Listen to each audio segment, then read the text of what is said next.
Indonesia darurat bencana. Suhu memanas ekstrim. Sebagian orang terpaksa mendekam setiap hari di ruang ber-AC dengan handuk basah menjaga wajah. Mata terus berair dan kita hanya dapat tertidur di setiap subuh karena cuma itu waktu yang cukup sejuk. Di luar tembok rumah kita, peningkatan suhu menyebabkan kekeringan parah di banyak belahan dunia. Hutan-hutan terbakar. 2 miliar orang berhadapan langsung dengan suhu yang bisa meroket sampai 60 derajat Celcius. Titik panas di mana tubuh manusia tak dapat bertahan lebih dari 6 jam.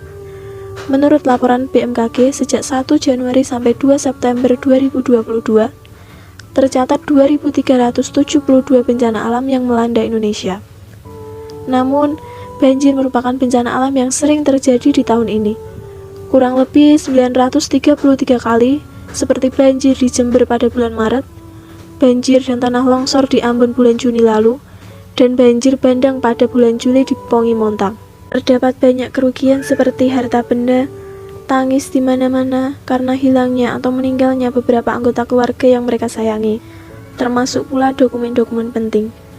Tanpa adanya perencanaan risiko yang mumpuni, saya yakin semua data akan hilang, oleh karenanya memahami manajemen risiko untuk menghadapi bencana alam mutlak sangat diperlukan.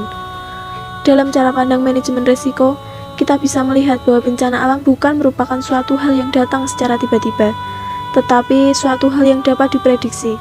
Setidaknya masyarakat dapat melakukan antisipasi. 2050. Permukaan laut naik drastis menyebabkan badai ekstrim.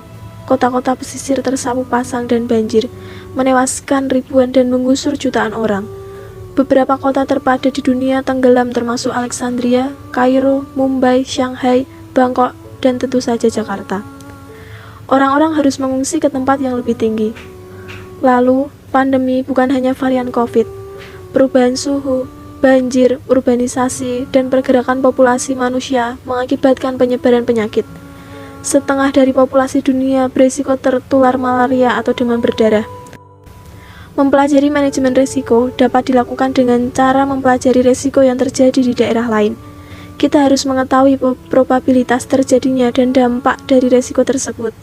Maka selanjutnya kita bisa memetakan risiko, yaitu risiko yang masih dapat dihindari dan mana yang tidak dapat dihindari namun potensinya dapat diminimalisir.